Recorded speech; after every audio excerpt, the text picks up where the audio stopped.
मैं नीरज पांडे अपने YouTube channel Neeraj with math GS में आपका हार्दिक स्वागत एवं अभिनंदन करता हूं।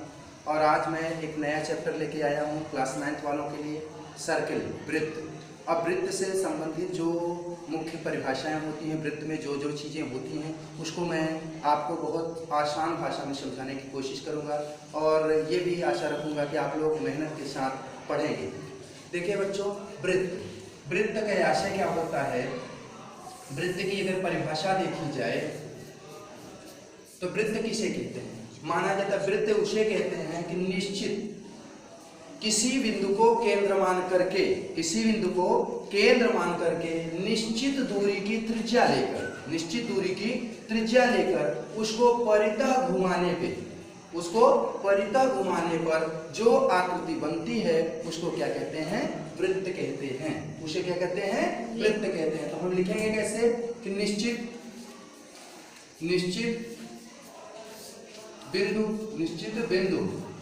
को केंद्र मानकर निश्चित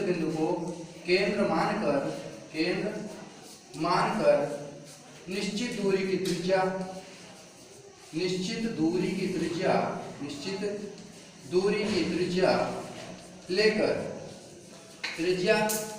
लेकर चारों तरफ, परितः मतलब चारों तरफ, घुमाने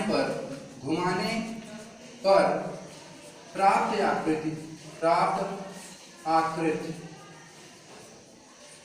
आकृति वृत्त कहलाती है।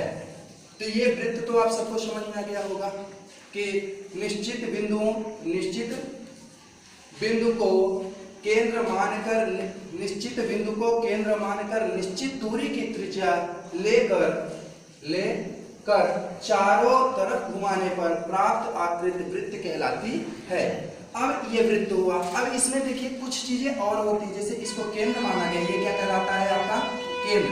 जिस बिंदु माना, जिसको निश्चित बिंदु मान के चारों तरफ घुमाया जाता है, उसको क्या मानते हैं? केंद्र। अब केंद्र से अब आती है बात किसकी? त्रिज्या की। इसको हम कह सकते हैं, ये तो रहा है आपका वृत्त, ये हुआ है आपका वृत्त, ये हुआ है आपका केंद्र। केंद्र से यहाँ तक की दूरी को हम क्या बोलते हैं? त्रिज्या बोलते हैं। क्या बोलते हैं? त्रिज्या। तो केंद्र से परिधि के बीच की दूरी को, ये है आपकी परिधि। ये क्या है? आपकी परिधि। केंद्र से परिधि के बीच की दूरी को त्रिज्या कहते हैं। आगे एक वृत्त और हम बना लेते हैं। यहाँ देखते हैं, परिधि के एक छोर से परिधि के दूसरे छोर को मिलाने वाली रेखा क्या कहलाती है? जीवा कहलाती है। क्या कहलाती है बच्चों? जीवा कहलाती है। आगे देखा जाए तो इसमें क्या होता है? एक वृत्त और हम ले लेते हैं। इस वृत्त के साथ अब इसको परिधि के एक छोर से जाती हुई रेखा जो केंद्र से होकर के दूसरे परिधि के छोर को टच करे, उसको हम क्या कहते हैं? व्यास कहते हैं। उसको हम क्या कहेंगे? व्यास कहेंगे।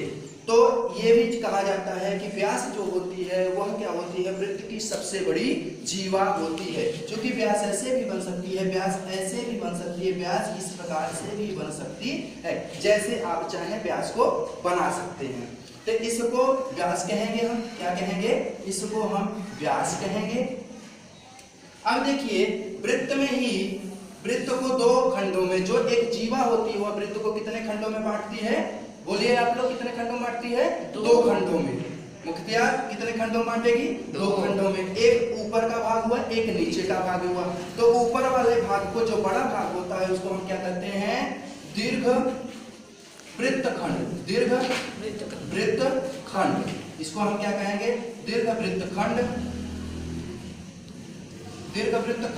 और नीचे वाले को हम बोलते हैं लघु वृत्तखंड बोलते हैं। तो बच्चों, ये चीजें आपको बेसिक चीजें समझ में आई हैं। ये आपका बड़ा वाला पार्ट क्या कहलाएगा? दीर्घ वृत्तखंड कहलाएगा। छोटा वाला पार्ट आपका लघु वृत्तखंड कहलाएगा। इसमें जो केंद्र परिधि के एक छोर से होती हुई केंद्र को छूती हुई अगर दूसरे छोर को जाती है रेखा, वो क्या कहलाएगी, व्यास कहलाती है। ये व्यास जो होती है वृत्त की सबसे बड़ी जीवा होती है। अब यहाँ पे देखा जाए तो ये आपकी जीवा है जो कि परिधि की एक छोर से दूसरे छोर को छूती हुई जाती है। और अब यहाँ पे आप केंद्र पढ़े, त्रिज्या है ये, केंद्र से परिधि के बीच की दूरी को हम क्या कहते हैं, त्रिज्या कहते हैं। ये जिस बिंदु को हम केंद्र मानकर, जिस बिंदु से हम क्या करते हैं, वृत्त बनाते हैं, जिस निश्चित बिंदु से हम वृत्त बनाते हैं उसको हम क्या कहते हैं, केंद्र कहते हैं। तो ये मेरे हिसाब से लगभग जो सामान्य परिभाषाएं आती हैं ये आपको सारी परिभाषाएं समझ में आ गई होंगी। आई या नहीं अभी?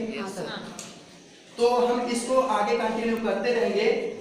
देखिए आपको और कुछ अगर इसमें जानना हो, जैसे इसमें क्या होता है, आप कह सकते हैं लघु चाप एक बना लेते हैं। ये देखिए यहां से मान लेते हैं हम ये ए बी चाप है, ए बी चाप है, तो यहाँ केंद्र है, ए बी चाप द्वारा केंद्र पर बनाया गया कोण, ये क्या कहलाएगा, ए बी चाप द्वारा केंद्र पर बनाया गया कोण। इसी में क्या होता है कि आप पढ़े होंगे, एक प्रमेय है कि अगर कोई चाप, एक ही चाप के द्वारा केंद्र पर बनाया गया कोण एकांतर खंड में बनाए गए कोण का क्या होता है, 2 गुना होता है। अर्थात अगर ये आपका 60 है तो ये एकांतर खंड में बना कोण कितना होगा, आपका 30 होगा। अगर यहाँ 90 हो जाए तो ये कितना हो जाएगा, 180 हो जाएगा। ये प्रमेय कहता है कि केंद्र, किसी निश्चित चाप द्वारा केंद्र पर बनाया गया कोण एकांतर खंड में बनाए गए कोण का क्या होता है, 2 गुना होता है। इस प्रकार से मैं आज यहीं तक इसको रखता हूँ, आगे कंटिन्यू करता रहूंगा। अगले दिन मैं ये अध्याय 10 की प्रश्नावली 10-1 लेके आऊंगा, ठीक ना।